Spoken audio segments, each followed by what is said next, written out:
Bienvenido.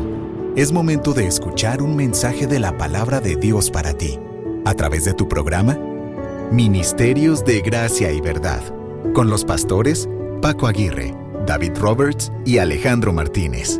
Todos los miércoles a las 11 de la mañana, con repetición 6 de la tarde. No conocer a Dios es como vivir en la oscuridad. Y antes ustedes vivían así, pues no lo conocían, pero ahora ya lo conocen y han pasado a la luz.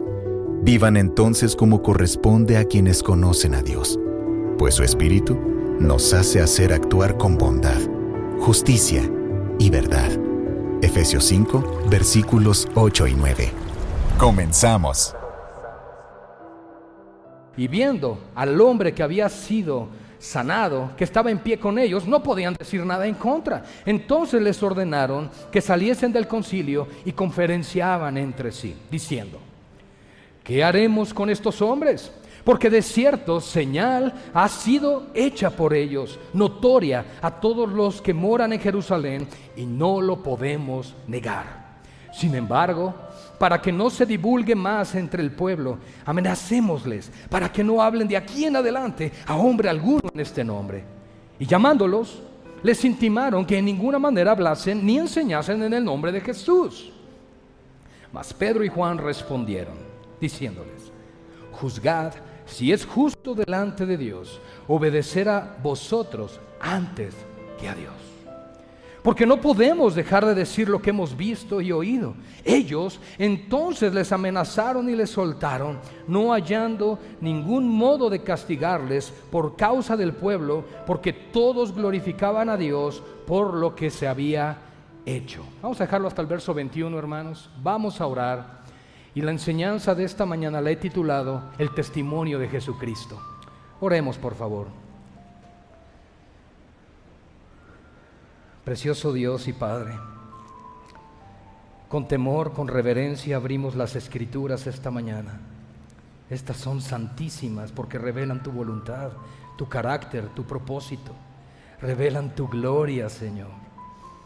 Y hoy reconocemos, Padre, que somos inmerecedores de la gracia que nos has dado en tu precioso Hijo. ¿Qué somos nosotros? Bien lo dijo tu siervo David, ¿qué es el hombre para que tengas de él memoria? Oh Señor, tú eres tan grande, tan sublime, tan precioso, tan maravilloso. Hecho más sublime que los cielos, dice el autor de los Hebreos. Oh Padre, ten misericordia de nosotros esta mañana y permítenos tener corazones receptivos a tu palabra, a tu voluntad, con corazones reverentes, temerosos ante tal majestad. Señor, que no tengamos por poco tu consejo, que tu palabra sea luz, sea lumbrera, que tu palabra sea verdaderamente como lo enseña ella misma. Oh Señor, viva y eficaz, que cumpla el propósito para lo cual lo has enviado y sea prosperado en ello y no vuelva a ti vacía. Queremos salir de este lugar con más fe, con más compromiso, con mayor pasión por nuestro Señor. Y si alguien en este lugar aún no te conoce, oh Padre, que sea impactado de tal manera por la vida de tu Hijo, que pueda salir convertido de este lugar. Oramos, Señor, que sea solo tú exaltado, tu palabra proclamada con autoridad, y nosotros, Señor, ciertamente olvidados, porque solo se trata de ti. En tus manos, Señor, está mi propia vida, la cual te suplico sea útil a pesar de mis carencias y limitaciones, las cuales son muchas, Señor. Reconozco que sin ti no puedo hacer esto. Ayúdanos a todos. Ten misericordia de cada uno de nosotros. En el nombre de Jesús te lo pedimos. Amén y amén. Gloria al Señor. Bien, mis hermanos, el testimonio de Jesucristo. Cuando nosotros hablamos de la iglesia del Señor, estamos hablando de la extensión que por gracia y remanente ha surgido como linaje a causa de la muerte, sepultura y resurrección de Cristo. Nosotros entendemos que Jesús tuvo el gozo delante de Él para enfrentar la cruz. Él lo hizo con alegría porque pensaba en ti y en mí. Cuando el Señor subió en esa cruz, Él no pensaba en su sufrimiento, en su dolor, en su afrenta. Él no estimó nada de esas cosas por amor a nosotros. Y por lo tanto, hermanos, tenemos que armarnos, dice Filipenses 2, del mismo pensamiento. Cuando nosotros hablamos de Cristo negándose a sí mismo en el sentido de despojarse de esa gloria que eternamente tuvo con el Padre, porque Él no se despojó de su divinidad, el Señor nos está dando un ejemplo de humildad, de sumisión, de servicio. El ejemplo más palpable de un diácono es Jesucristo. Es nuestro Señor, quien se despojó de todo para venir a servirnos. Y el apóstol Pedro, quien había negado al Señor, ¿cuántas veces? 3. Fue restaurado. Hermanos, si recordamos, después de la resurrección de nuestro Señor Jesucristo, Él tuvo un encuentro con sus discípulos y tuvo una conversación seria con el apóstol Pedro. Un tiempo de restauración. Pedro, ¿me amas? Y Pedro no le dijo, bueno, pues tú lo sabes todo, deberías de saberlo. No, él respondió, tú sabes que te amo. Él aseguró su amor por él y cuánto lamentaba su pecado. Y 3 veces lo hizo, hermanos. Y en la tercera le responde, apacienta mis ovejas. Le está encargando a su iglesia. Hermanos, el apóstol Pedro fue restaurado de una situación en la cual muy probablemente nosotros no perdonaríamos al ofensor. Cualquiera de nosotros cargamos con nuestros corazones atesorando, no ira, ¿verdad? Esa la atesora el Señor, pero atesorando rencor. Yo siempre he pensado, nosotros debemos guardar lo que tiene valor. ¿Por qué guardar el rencor? Eso no tiene ningún valor. Y entonces el Señor restaura la vida de Pedro, trabaja en su corazón. Vemos en el libro de Gálatas que todavía cometió algunos errores ahí con su simulación e hipocresía. Pero no obstante vemos en 1 y 2 de Pedro a un hombre maduro, un hombre sabio, un hombre humilde, un hombre el cual fue tratado con el Señor, por el Señor Jesucristo. Hermanos amados, tú y yo debemos ser tratados, moldeados por el Espíritu Santo, de tal manera que crezcamos en humildad, que crezcamos en servicio, que nuestro corazón, nuestros afectos y nuestros pensamientos se conformen cada vez más a la mente de Cristo. Pedro y Juan habían, por la misericordia del Señor, obrado un milagro. Claro, sabemos que es Dios a través de ellos, no me malentiendan. Pero habían obrado una obra que era visible para todos los habitantes de Jerusalén. Ellos estaban predicando en el pórtico de Salomón, estaban en el templo. Y ellos predicaron, anunciaron el evangelio. Y el Señor obró un milagro maravilloso. Un cojo de nacimiento, el cual se narra en el capítulo 3, fue sanado. Y tenía más de 40 años. En otras palabras, no era alguien improvisado, alguien fingido, así como actúa y después como que te sanamos. No, hermanos, era una realidad. Fue un hecho visible, fue un milagro palpable. Era un hecho innegable. El mismo Sanedrín, los saduceos, los fariseos, los esenios, algunos celotes que conformaban este Sanedrín no podían negar lo que había sucedido. Entonces ellos no tenían argumentos para poderles reprender, para poderles detener. Entonces de alguna manera optaron por infundirles temor. Pero aquí es donde vemos el denuedo, la pasión por Cristo. Y ruego al Señor que al final de esta enseñanza tú y yo tengamos la misma pasión en nuestros corazones por salir a este mundo y predicar con la misma pasión que ellos. Porque que yo sepa, si has nacido de nuevo, tenemos al mismo Espíritu Santo. Amén. ¿Ya dijeron amén? Hablando entonces ellos, verso 1, al pueblo, mira lo que dice, vinieron sobre ellos. Eso no suena muy amistoso, ¿verdad? Todo lo contrario. No fue así como de, oigan, ¿les pueden llamar? Queremos platicar con ustedes. No, hermanos, vinieron sobre ellos. ¿Se imaginan llegando aquí todos los sacerdotes con sus vestimentas, sus filacterias, ¿verdad? Sus sotanas, vamos a decirlo así, con sus trajes llegaron delante de ellos y, ¿qué están haciendo? Ustedes no son de la élite sacerdotal. Ustedes son del vulgo. ¿Por qué están haciendo estas cosas? Ellos no estaban cuestionando como tal lo que hacían, sino en qué autoridad y en qué nombre. ¿Por qué? Porque no podían negar lo que habían visto. Pero esto también nos recuerda a la sociedad que nos rodea el día de hoy. Una sociedad que aunque lo vea, lo va a negar, porque prefiere negar la existencia de Dios. Dios se los reveló y se los manifestó. Tenemos Romanos capítulo 1. Y el hombre no tomó en cuenta a Dios.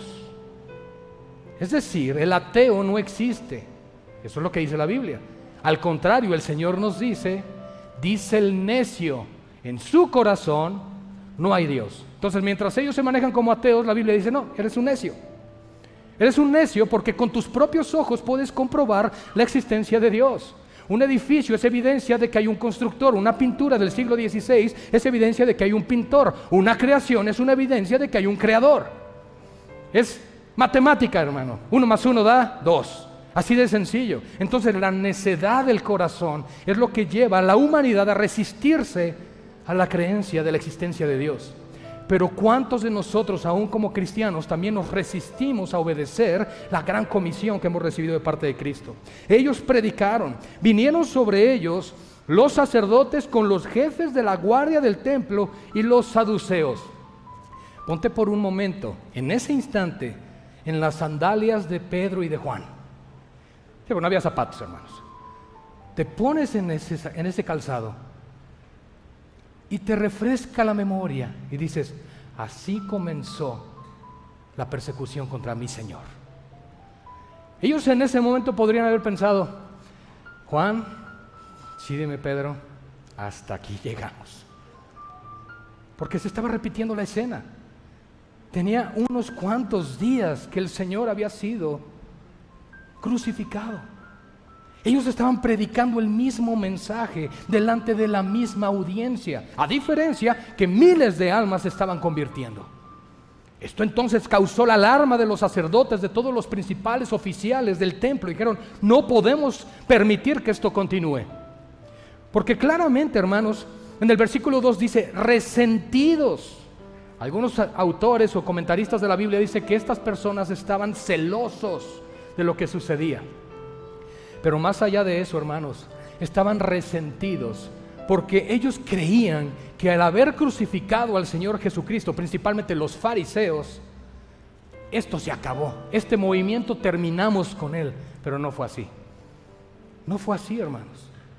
Entonces ellos estaban resentidos, estaban enojados, estaban molestos de que estaban enseñando al pueblo. ¿Cómo es posible que se atrevan a enseñar en el nombre de esa persona que crucificamos, quienes nosotros determinamos que era culpable de pecar contra la ley de Moisés? Veamos la escena, hermanos, no era un panorama fácil para ellos. Y esto es lamentable porque cuando conocemos nuestro contexto en este mundo occidental, donde tenemos la libertad de salir a cualquier lugar a predicar, no lo hacemos. Pareciera que necesitamos la persecución y la opresión para que entonces prediquemos de Cristo.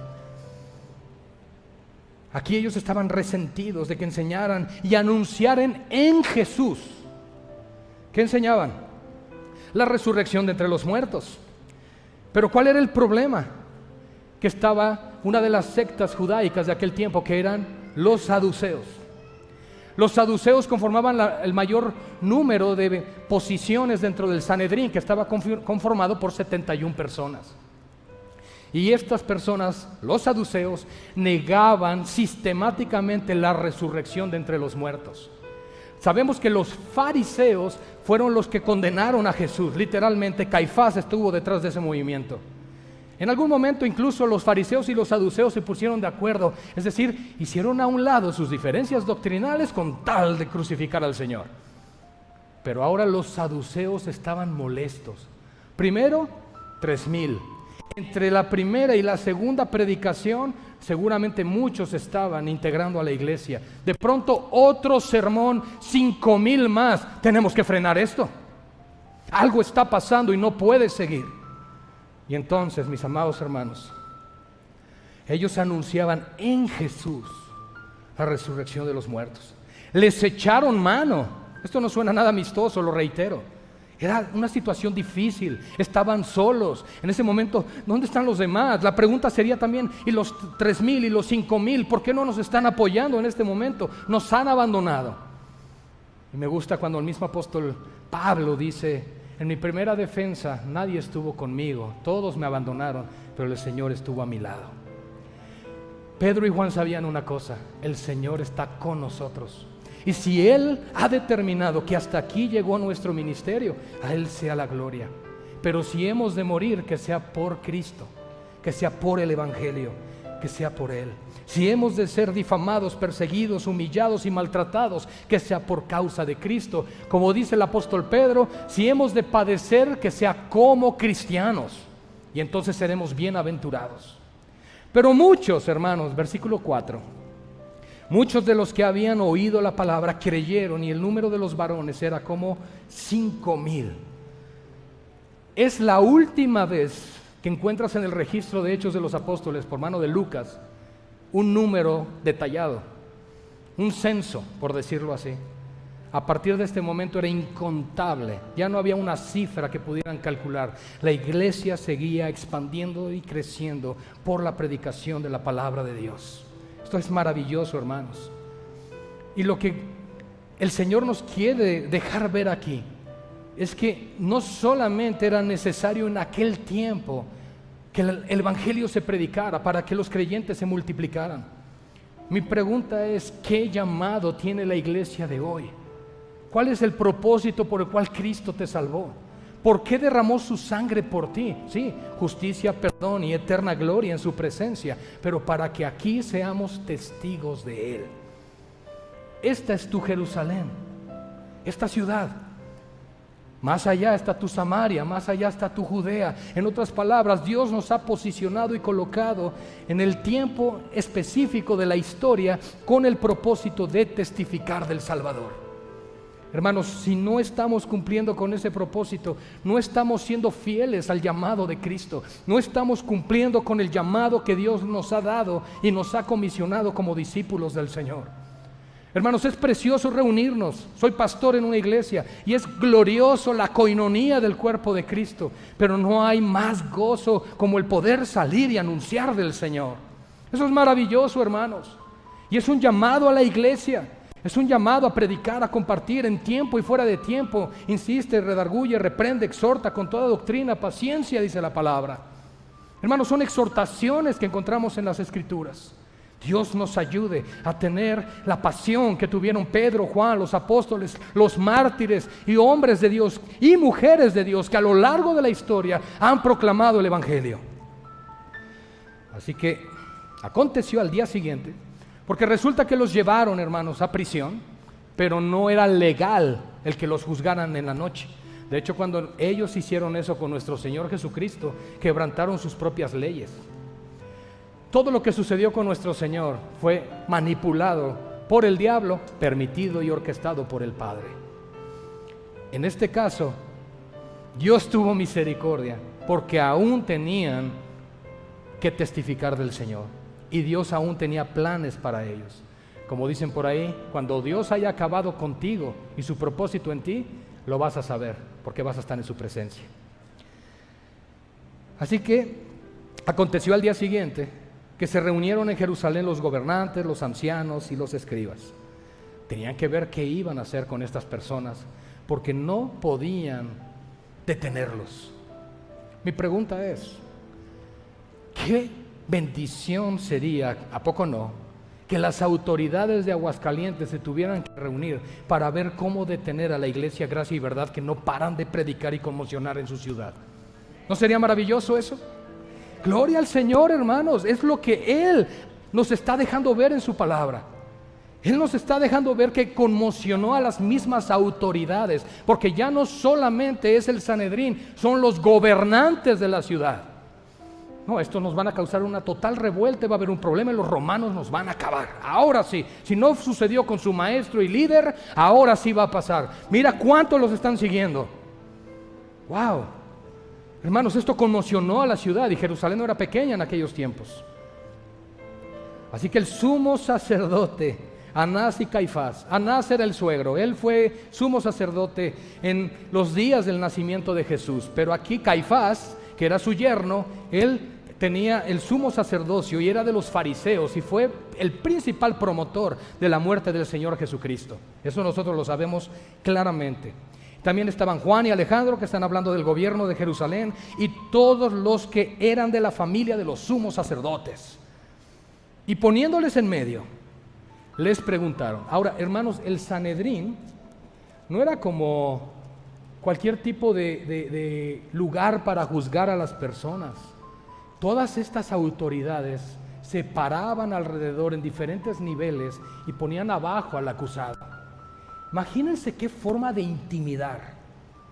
Que te pongan abajo, de por sí la situación que estás viviendo, luego te sientes pequeño, oprimido y luego todas las miradas contra ti con el dedo acusador. No es fácil, no es fácil. Gracias, hermano. Es que vengo de tierra fría. Gracias. Discúlpenme, hermanos, discúlpenme. Y bueno, hermanos, ellos estaban ahí, pero su valor, su pasión y su esfuerzo no dependía de sus emociones o las circunstancias, sino de su amor por Cristo. El amor es el catalizador, es el medio que Dios usó para enviar a su Jesús, a nuestro Salvador, a su Hijo. ¿Qué dice? Juan 3:16. Porque de tal manera amó. El amor de Dios es manifiesto en la cruz, claro, santidad, juicio, ira, todas estas cuestiones de los atributos de Dios las entendemos, sé que aquí se las enseñan en la iglesia, pero la motivación que Dios tuvo fue amor, por una creación caída, por una creación rebelde, estoy hablando de nosotros, ¿ok? Por una creación pecaminosa contra Dios, de la cual los designios de nuestro corazón son de continuo solamente el mal. Por esa humanidad Jesús fue enviado, por amor. Así que el amor, hermanos, cubre multitud de faltas. El amor es la esencia del ministerio de Cristo. Porque, hermanos, nosotros no podemos movernos por ningún ni con un interés diferente que no sea el amor.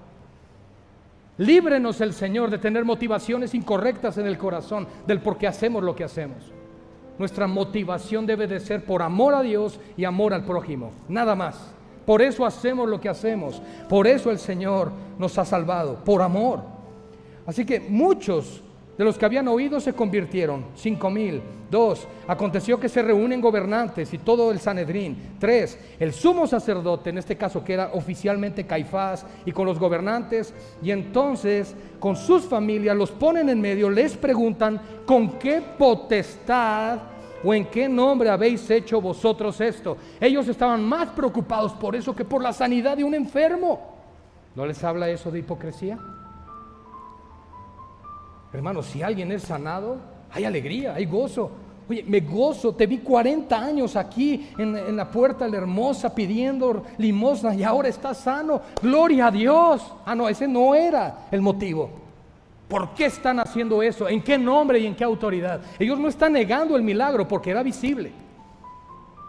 Ellos tenían que luchar ahora de otra forma, intimarles con temor, infundiendo miedo. No hagan eso. Wow, hermanos.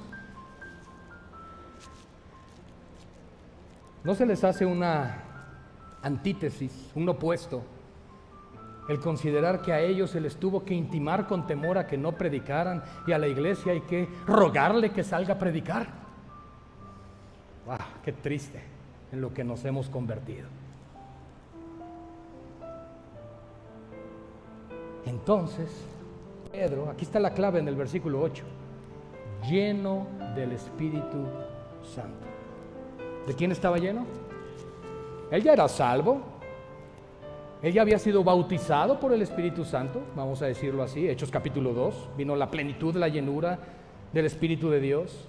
Como lo hemos dicho, el ministerio de residencia del Espíritu Santo es a partir del Hechos 2, cuando inicia la era eclesiástica, la era de la iglesia. El Espíritu Santo en el Antiguo Testamento moraba en algunas personas, y antes de que digan, no, pastor, no, Él no moraba, Él solo venía sobre. No. Pueden leerlo claramente en 1 de Pedro capítulo 1 versículos 10 al 12, el Espíritu de Cristo que estaba en ellos.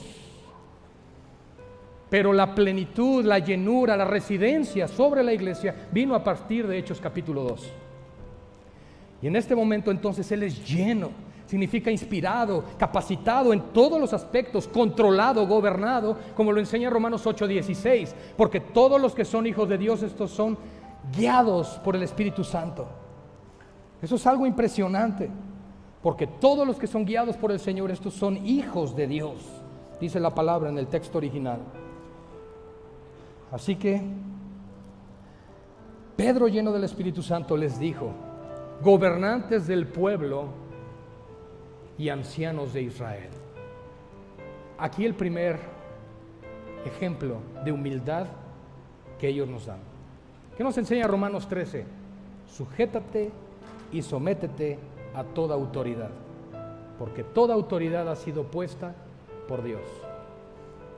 Ahora, si son corruptos, si son malos, si son amigos del cártel, bueno, eso es otro asunto. Pero, no sé por qué en estos estados ponen tantos esos ejemplos, pero espero regresar a casa sano y salvo. Pero fíjense lo que dice aquí, hermanos. Pedro se dirige a ellos con respeto. Él no se dirigió a ellos de una manera incorrecta.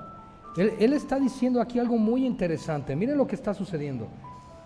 Lleno del Espíritu Santo les dijo: gobernantes del pueblo y ancianos de Israel, reconozco su posición y reconozco su autoridad que Dios les ha dado. Puesto, verso 9, que hoy se nos interroga acerca del beneficio hecho a un hombre enfermo, de qué manera éste haya sido sanado.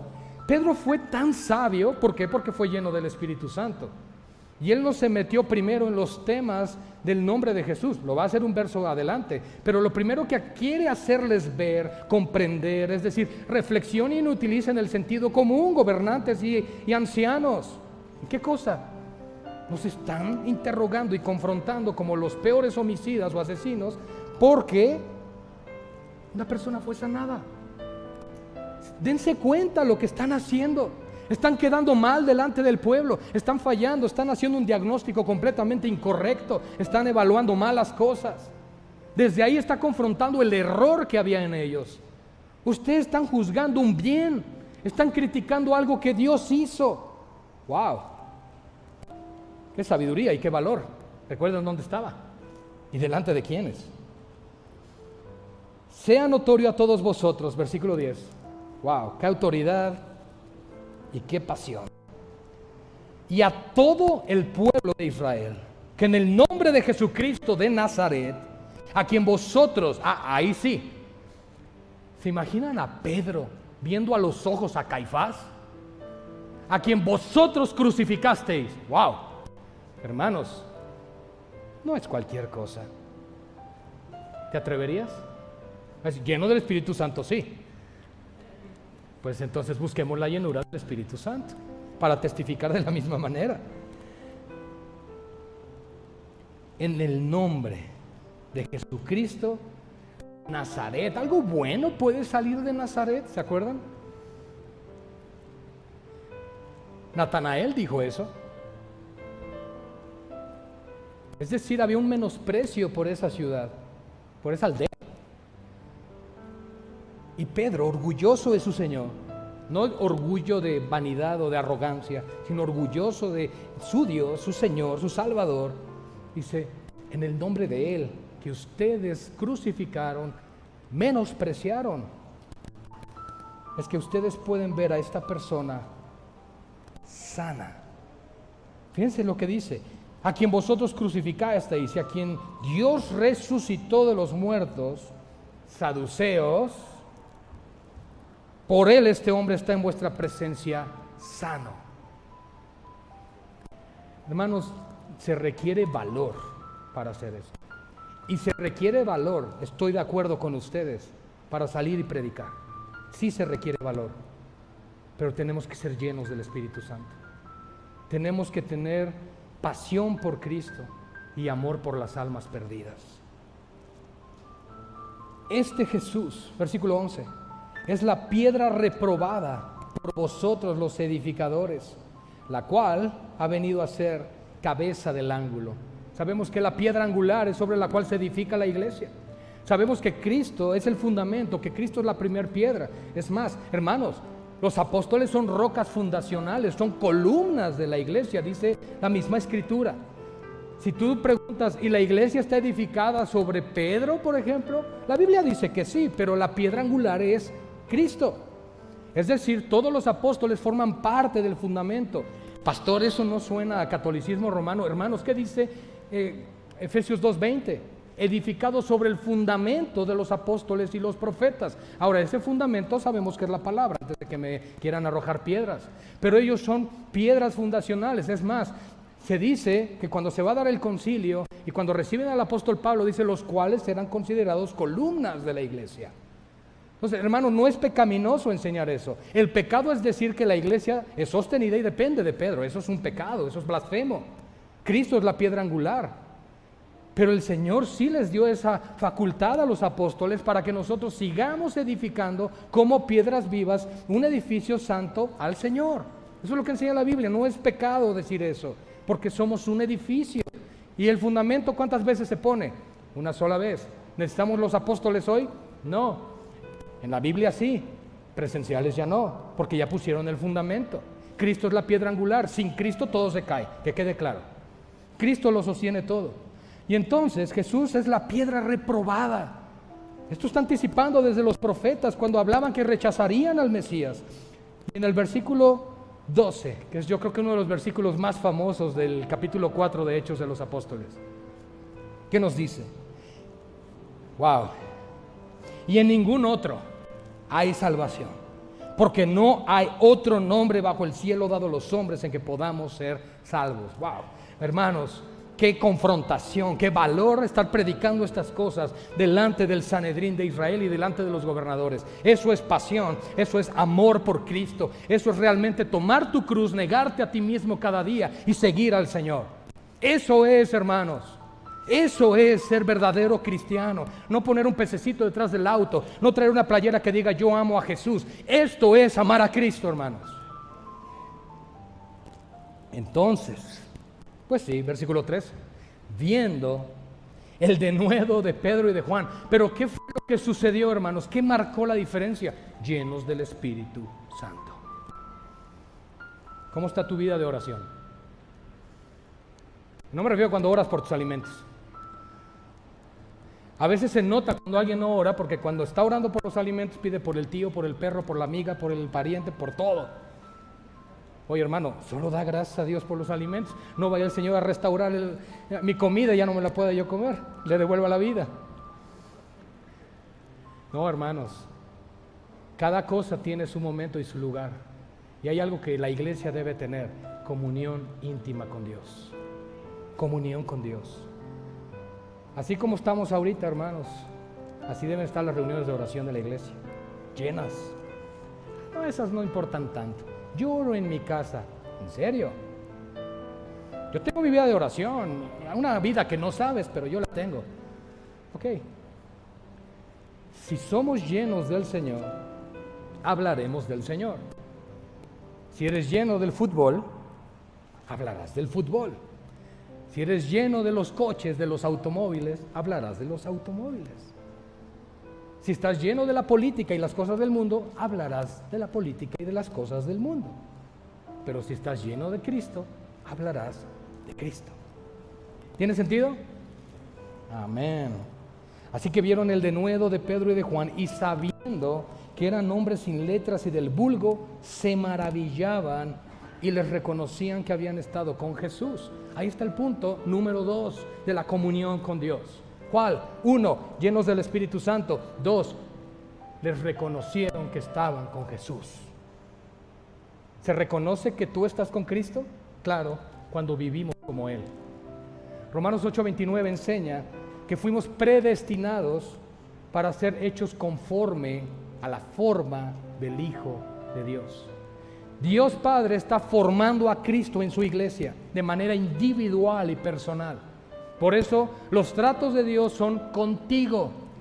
Los tratos que Dios tenga con el que está al lado es otro asunto entre Dios y esa persona. Pero Dios está tratando contigo. Dios puede tratar con la iglesia local, Dios puede estar tratando con el liderazgo de la iglesia, pero Dios está tratando con su iglesia, con cada uno de los que conformamos el cuerpo de Cristo.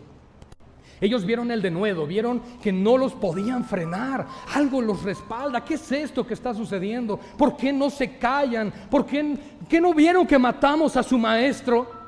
No es suficiente razón para que dejen de hacer eso, es que no podemos callar. No podemos, es un fuego que no se puede sufrir.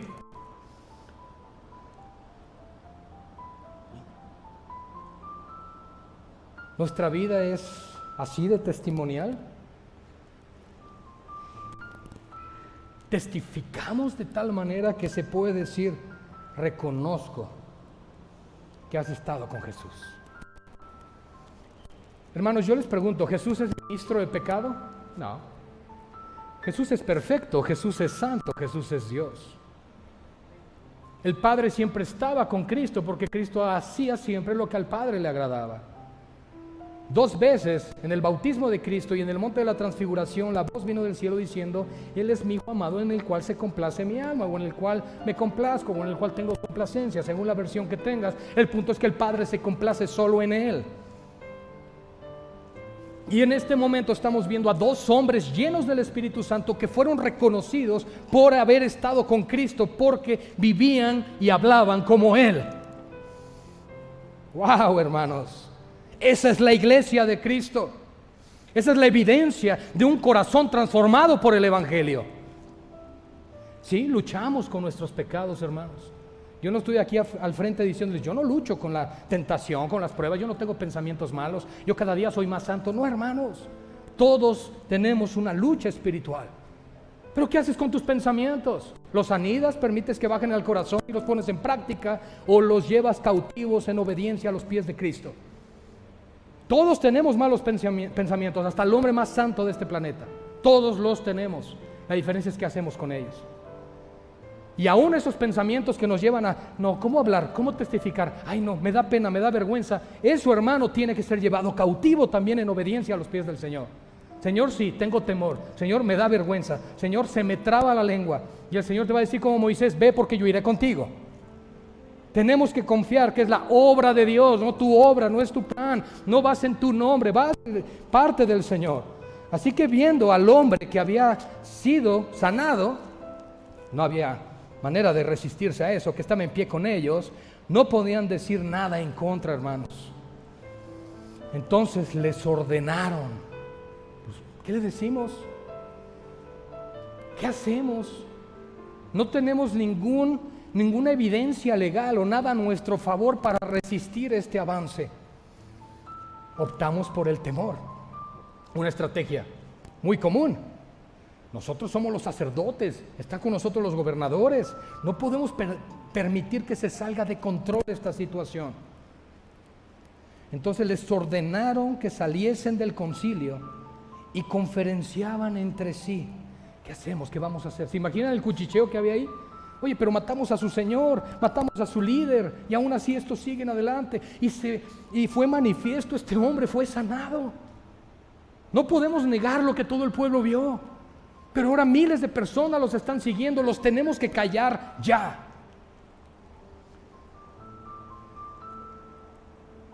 ¿Qué haremos con estos hombres? Ahora, el versículo 16 no es que Dios tuviera un agente infiltrado dentro del Sanedrín, y no es que el Espíritu Santo como tal le haya revelado sobrenaturalmente a Lucas. ¿Qué crees? Durante el concilio dijeron esto. Lo más seguro, por sentido común, es que después miembros de ese mismo Sanedrín vinieron a los pies de Cristo. Y se supo entonces, cuando Lucas los entrevistó, lo que se había hablado en ese lugar. Por lo menos tenemos a 2 que sabemos que eran fariseos y vinieron a los pies de Cristo. ¿Recuerdan al primero? Nicodemo. Y el segundo, José de Arimatea. Y luego dice, porque de cierto señal ha sido hecha por ellos, notoria a todos los que moran en Jerusalén, y no lo podemos negar.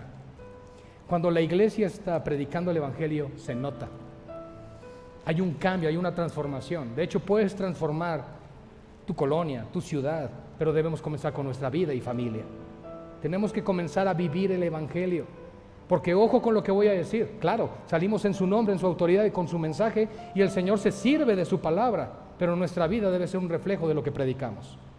No podemos predicar algo con pasión, con denuedo, con integridad y con amor si no lo vivimos, si no lo experimentamos. Charles Spurgeon dijo, si tú no quieres que las almas sean salvas, es muy probable que tú tampoco seas salvo. Sin embargo, versículo 17, me dirijo al final, lo cual los pone felices, ahora sí de sonrisas, para que no se divulgue más entre el pueblo. Aquí estaba su temor, para que no perdamos nuestra autoridad, para que no perdamos nuestro dominio y control como los hombres letrados maravillosos, porque les reconocieron una cosa, sí, estuvieron con Jesús, pero no son hombres instruidos y preparados.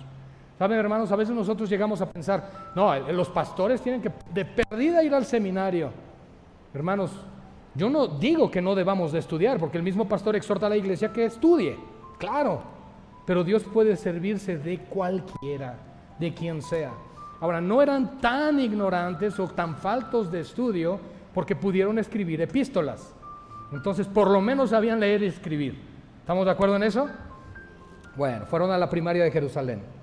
Pero hay algo importante. Reconocieron algo. No tienen los estudios, no tienen el conocimiento y no tienen el respaldo de nuestro movimiento eclesial, vamos a ponerlo así, de los fariseos, los saduceos y demás. Pero reconocemos una cosa, lo que hacen es verdad. Tienen pasión y denuedo en lo que creen, y eso es inevitable, no lo podemos negar. Y hermanos, con tristeza puedo decir que habemos a veces muchos cristianos de la secreta. ¿Qué significa eso? Que ni tus vecinos saben que eres cristiano. Cuando un verdadero cristiano llega a un lugar de residencia, sus vecinos pronto lo notan. Oye, ¿ya viste al vecino? Ya me predicó. ¿Sí me explico? Pero qué triste sería tener un entorno donde tenemos vecinos 5, 10, 15, 20 años y jamás les predicaste. ¿Para qué estás ahí? No, es que eso de las cosas de la iglesia en la iglesia. Es que eso del evangelismo, cuando el equipo de evangelismo salga. Hermanos, para estos hombres, su vida era Cristo. Y para nosotros debe ser igual. O Cristo lo es todo para ti, o es nada. Mas Pedro y Juan respondieron, versículo 19, diciéndoles, juzgad, fíjense, analicen, juzguen con un justo juicio, oh varones israelitas y sacerdotes y gobernantes, ancianos de Israel, si es justo delante de Dios obedecer a vosotros antes que a Dios. Hermanos, Él les está diciendo en su cara, Jesucristo es Dios, el Mesías, Él es el que fue prometido por Dios, por los profetas, fue al que ustedes crucificaron y Dios dio testimonio resucitándole de entre los muertos, y en el nombre de Él, esta persona ha sido sanada. Wow, hermanos, no callaron, no los intimaron, no cayeron en la trampa de estos hombres, la trampa del diablo. Los voy a hacer callar para que ya no prediquen en ese nombre. Hermanos, tenían que obligarles para que no hablaran en el nombre del Señor, y ellos dijeron, juzguen si es justo delante de Dios que obedezcamos a los hombres antes que a Dios. Y te lo voy a hacer personal. Juzga si es justo delante de Dios que obedezcas antes a tu corazón y a tus propios temores que a Dios. Es que no predico porque no sé cómo. Aprende. Es que no sé qué decir. Estudia.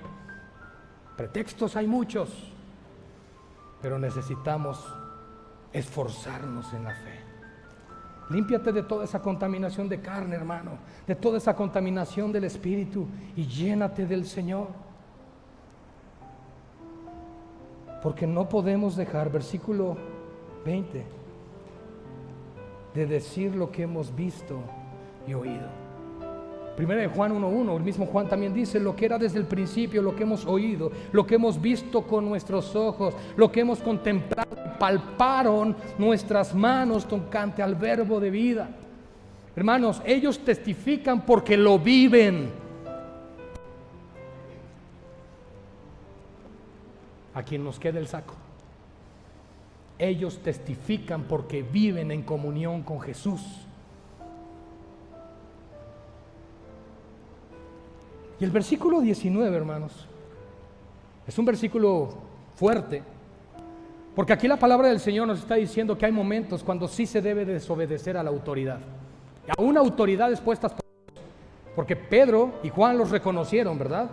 A los ancianos y a los sacerdotes. Cuando una autoridad te pide que hagas algo en contra de Dios o lo que Dios demanda, entonces se debe desobedecer a esa autoridad. Ahora, ojo con lo que estoy diciendo, siempre y cuando estemos padeciendo justamente en esa causa, a la luz de la palabra, que quede claro. Voy a ponerles un ejemplo muy palpable. La autoridad de Aguascalientes nos ha dicho que ya no prediquemos el Evangelio. No, es que acuérdate que dijeron que no hablemos. No, están pidiéndonos algo que va en contra de un mandato de Cristo. Las autoridades nos pidieron que ya no nos congreguemos, que porque hay COVID. No sé qué hayan hecho en esta iglesia y a lo mejor me van a crucificar. Bueno, a colgar, perdón. Pero ¿dónde vemos eso en la Biblia? ¿Dónde vemos aún en la historia a un Juan Calvino con la fiebre bubónica? Huye porque están todos muriendo, están enfermos. No, si han de morir mis congregantes, su pastor estará con ellos. No hay ningún momento en la Biblia donde diga por esto sí o por esto no te congregues. Ahora, sí, ponte gel y tráete tu cubrebocas si quieres, pero no te debes dejar de congregar, porque es un mandato de Dios. Entonces hay cosas donde podemos decir a la autoridad, disculpa, pero Dios manda algo. Tomaremos todos los cuidados, pero tenemos que obedecer al Señor antes que a ustedes. En el caso donde es que mi esposo no quiere que venga a la iglesia. Bueno, si eres una mujer rebelde y contumaz, eso es un asunto. Pero si eres una mujer sometida, sumisa, sujeta a su esposo, la Biblia respaldaría que le dijeras, discúlpame esposo, pero debo congregarme porque el Señor lo manda. Y eso es algo que el Señor te va a respaldar. Pero reitero, no se trata de que tú como esposa seas rebelde contra tu esposo. Hay que aclarar estos conceptos antes de que digan, ya ver, ¿te acuerdan lo que dijo el hermano? Por si acaso quedó grabado, ¿ok? Vayan a hacer una edición y bien, hermanos. Pero es un punto importante, porque hay momentos donde vamos a encontrarnos en esa encrucijada y cuestiones de conciencia, donde obedezco, no obedezco, lo hago, no lo hago. Tenemos que entender si hay mandamientos de Dios o hay opciones de libertad de conciencia. Es que yo celebro Navidad, es que yo no. Hazlo para el Señor y hazlo para el Señor, pero no se critiquen, no se ataquen, no se juzguen, siempre y cuando lo hagan para el Señor ambos. ¿Me explico? Hay libertades de conciencia, pero en cuestiones dogmáticas, mandamientos de la Biblia, nosotros tenemos que ser cuadraditos, blanco y negro, punto. Eso es lo que enseña la palabra del Señor, porque si no, entonces cada quien que haga lo que quiera, y no es así. Bien, hermanos, y esto no me dijeron los pastores que se los dijera, ¿ok? Hermanos, el versículo entonces 20 dice, porque no podemos dejar de decir lo que hemos visto y oído. Hermanos, ellos sabían que esto iba a suceder. En Mateo 10, 16 al 20, escuchen.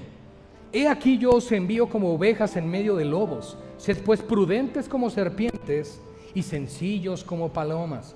Y guardaos de los hombres, porque os entregarán a los concilios y en sus sinagogas os azotarán, y aún ante gobernadores y reyes serán llevados por causa de mí, para testimonio a ellos y a los gentiles. Mas cuando os entreguen, no os preocupéis por cómo o qué hablar, porque en aquella hora os será dado lo que habéis de hablar, porque no sois vosotros los que habláis, sino el Espíritu de vuestro Padre que habla en vosotros.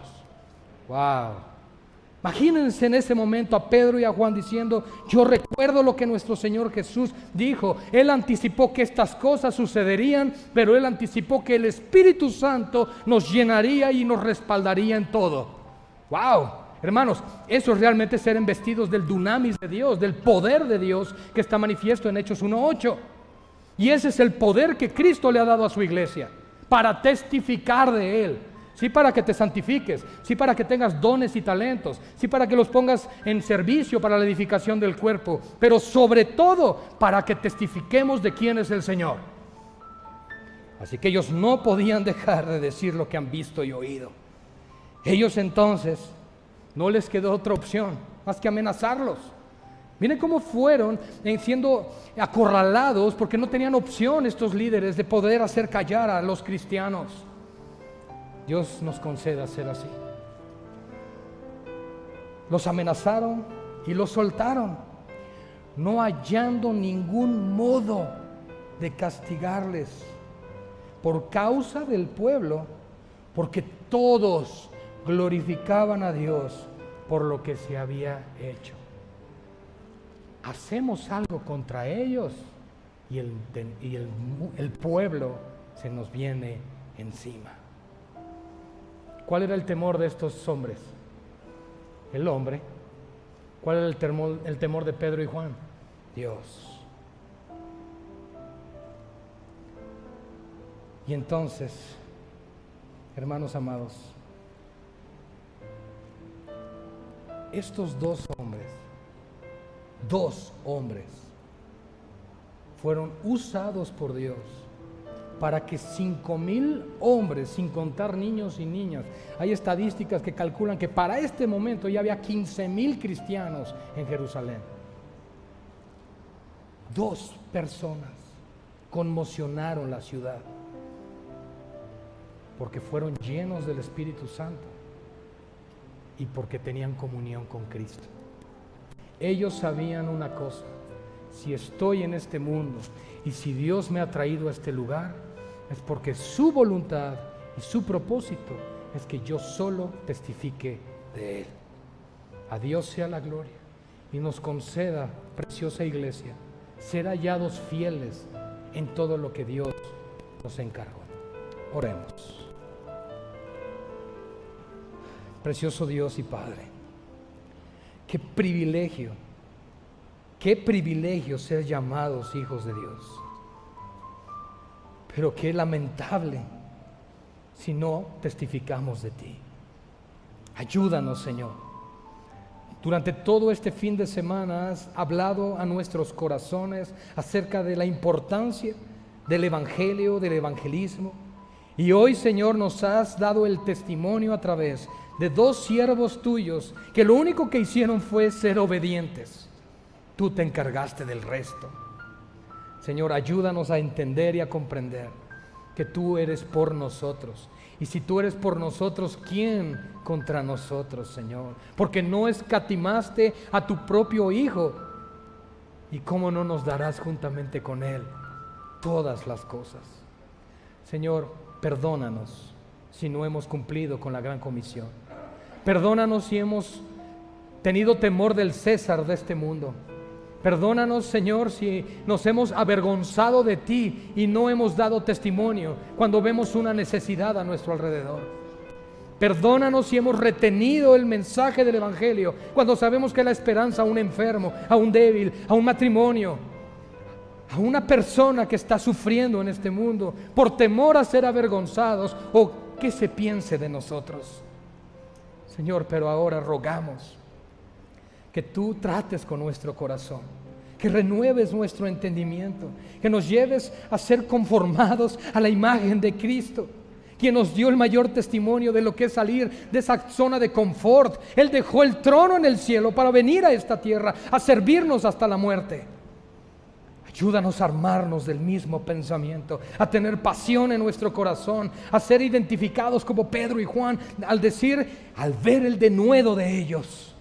Señor, ayúdanos y ayuda a esta preciosa iglesia, Gracia y Verdad. Sírvete de los pastores que están en esta iglesia. Sírvete del liderazgo de la congregación y de cada hombre, mujer, niño y niña a quien le has dado el privilegio de ser templo y morada de tu Espíritu. Sírvete de esta iglesia, Señor. Que haya fruto para tu gloria, que haya una manifestación de tu poder, un avivamiento en esta congregación para salir a predicar tu palabra. Que no sea un avivamiento de emociones, que no sea un avivamiento de sueños, que no sea un avivamiento de lágrimas, sino de obediencia a la palabra de Dios. Oramos, Padre, que tengas misericordia de esta preciosa iglesia y de cada uno de nosotros, para ser hallados hasta el último día fieles a lo que tú nos has encomendado. Padre, a esto solo podemos decir: sea Dios veraz y todo hombre mentiroso. A ti la gloria por los siglos de los siglos, porque te lo pedimos todo en el nombre que, como aprendimos hoy, en el único nombre que ha sido dado a los hombres debajo del cielo para alcanzar salvación, en el nombre de Jesucristo. Amén y amén. Gloria al Señor. Que Dios los bendiga, iglesia. Dichosos más bien, contestó Jesús, los que oyen la palabra de Dios y la obedecen. Lucas 11:28. Acabamos de escuchar un mensaje de la palabra de Dios a través de tu programa Ministerios de Gracia y Verdad, con los pastores Paco Aguirre, David Roberts y Alejandro Martínez. Deseamos que haya sido de edificación y que rinda frutos en tu corazón, compartiendo las buenas nuevas del Evangelio. Radio Fuente de Vida. Hasta la próxima.